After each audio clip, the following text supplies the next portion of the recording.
Good morning, ladies and gents, and thank you very much for joining today. As we now go into this year is a landmark year. In 2024, over half of the people in our planet are living in a country that will have a national election. Over 2 billion people, nearly 3, I think even, people living in 70 different countries will have a chance to exercise the democratic right to vote and shape our democracies. This is significant. It's the first time in history that this has ever happened. We've had this amount of elections happening in 1 year, from India to the European Union, to the United Kingdom, to the United States. And this is significant because of the shape that'll have an impact on our democracies, but also means that democracy is going to come under attack. And democracy is going to be threatened this year, and we all have a role to play in that. But we'll talk more about that in a minute.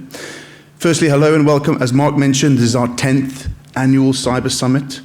Unbelievable that for the last decade we've been able to get everyone together towards the end of a dry January to come together, to share ideas, to look back at the year gone by, and also plan for the year ahead. We have an excellent lineup of speakers today.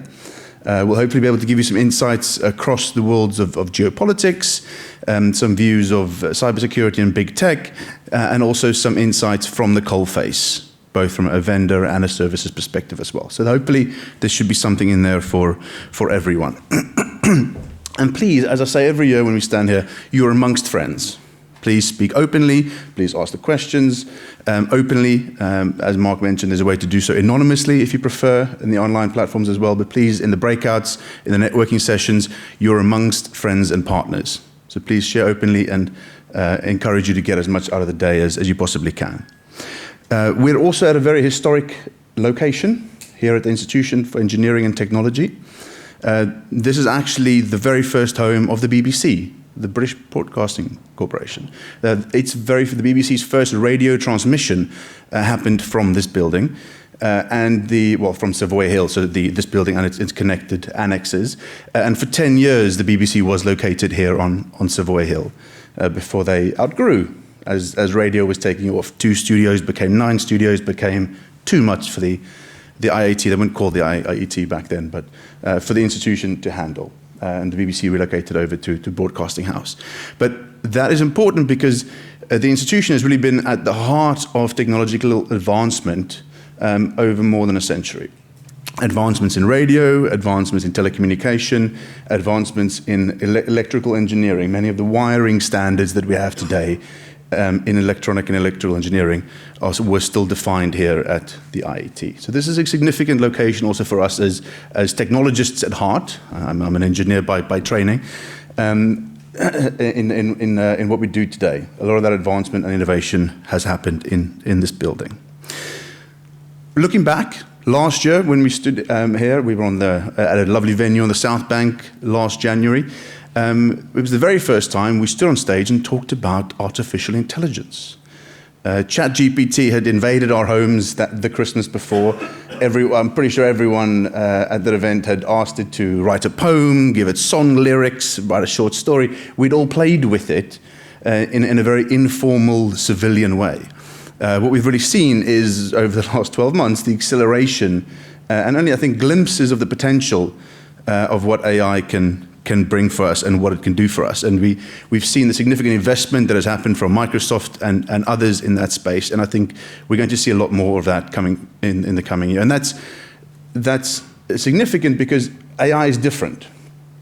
If we look at other technological advances that brought change to the way we ran our businesses, the personal computer or the mobile phone, these required some kind of hardware investment that we had to make. The capital outlay for organizations. If we look at the transformation that we had in retail due to e-commerce, even before you can have your digital shop front, you need to have warehousing, supply chain, a lot of real-world physical things. AI is different in that way, in that it is much easier and quicker to adopt and mobilize across different parts of your business. Also, we're seeing that big tech companies like Microsoft and others are incorporating those AI capabilities, doing a lot of the smarts and understanding for us into standard daily software items like often the Microsoft Office we use already across all of our businesses. So our ability to access and benefit from AI is very different to some of the technological advances we had in the past. And that's also what we've seen inside ITC. So we have been an early adopter of, as you know, we're partnered with Microsoft Security Copilot, which is their artificial intelligence-powered product linked to all of their security products. We are on Microsoft's private preview program, and we're running that tool in our operations center today, and our partner company in Sweden is doing the same. So we are hands-on utilizing and benefiting from those capabilities already for our existing customers and feeding back innovation and feedback to Microsoft to aid their further development and enhancement. So we're already seeing some of the positive impacts that can have for us, and it's not just about margin and doing less and having less people, but it's actually our people being able to do more with the use of the tool and their time being used more effectively and ultimately reducing response times and mitigation times for the customer. So there's a whole ream of benefits that we're seeing now, and we can't talk about it publicly yet because we're part of the private preview, but we're feeding that data back into Microsoft. We're definitely seeing that in a very tangible way for our organization and for our clients. When we stood here last year, we spoke about AI. Microsoft on stage spoke about getting the basics right. And they were joined by the NCSC, and the statistics around the number of organizations that are falling victim to cyber attack simply because they're not getting the basics right. And a big part of that we've also addressed inside ITC. We completed this year our digital migration, the digital transformation, if I may call it that. So we fully moved into the Microsoft Azure cloud internally. We end-of-lifed all of our presence in traditional data centers and are now fully immersed in the Microsoft both cloud ecosystem, but also their security products. And in doing so, we were addressing one of the other key points that we heard from you last year, was that we're worried about our supply chains. Now, we as a cybersecurity provider are in your supply chain. So us starting security correctly at home, from the basis, from the foundations up, and a strong foundation was important to us. So that was a big project for us that we moved ahead and progressed with this year. That allowed us to go deeper with Microsoft and also link that into all of our existing information security accreditations like ISO 27001 and others. Putting us in a very strong position internally allows us to do great work for our customers going forward. That strong platform has also given us the ability to adopt a lot of the modern managed security services that you'll hear more about today. Managed Extended Detection and Response, MXDR, being one of those buzzwords.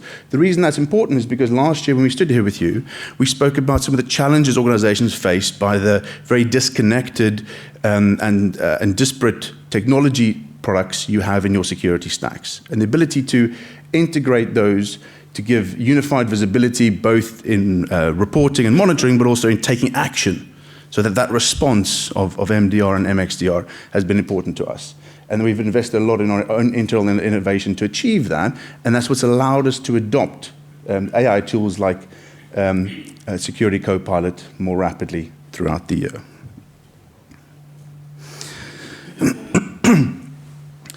As we now look ahead, for the year ahead, I've already mentioned around how fast technology is changing around us. We know that we live in an increasingly unpredictable world, and our adversaries are continually trying to use that technological advancement against us. A phrase that I often use and quite like is that criminals are perpetual early adopters. So it's very important for us and the organizations that we support to continue to retain our edge. We need to continue to invest in our own products, in our own development. We need to continue to invest in the right new technologies in our combined strategies. The answer isn't all just about technology, but particularly with the role of AI, it's playing an increasingly important potential role in our overall cybersecurity strategy and defenses. And aligning that with the future growth and the other advances that criminals are making, adversaries are making, is going to be important as we go into this year. I started off by talking a bit about how democracy is going to come under attack this year. This is relevant to all of us in several ways. This is relevant to us because we can play a role in that defense. We are in the critical national infrastructure and the supply chain of our nations, of our communities. We are creating the building blocks for the citizens to have that right to vote and their right to speak up their mind in democracy. And it is us coming together as an industry, partners, providers, individual contributors, to combine in that united leadership that will make a difference in that arena. We've seen an unfortunate global trend over the last few years that with election comes pre-election violence that often originates from social media and online activity or digital platforms. We have a role to play there. Elections come with mis- and disinformation strategies. Again, we have a role to play there. And then thirdly, a lot of it happens with out-and-out cyber attacks on not just political parties and their organizations, but also disruptive attacks on nations and their critical national infrastructure. And to quote one of our good friends, Sir Ian Lobban, the former director of GCHQ, you don't have to be a target to be a victim. And that's what we're seeing increasingly through indiscriminate ransomware attacks or organizations that find themselves in that critical national infrastructure category by those seeking to disrupt democracy globally. And we are at the heart of the ability to change and impact that. And our ability to work together, which is challenging.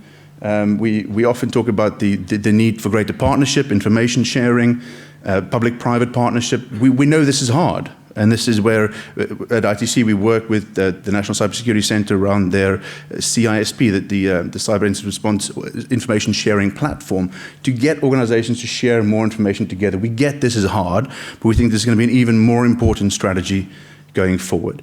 To quote Winston Churchill, the only thing harder than going to war with your allies is going to war with no allies.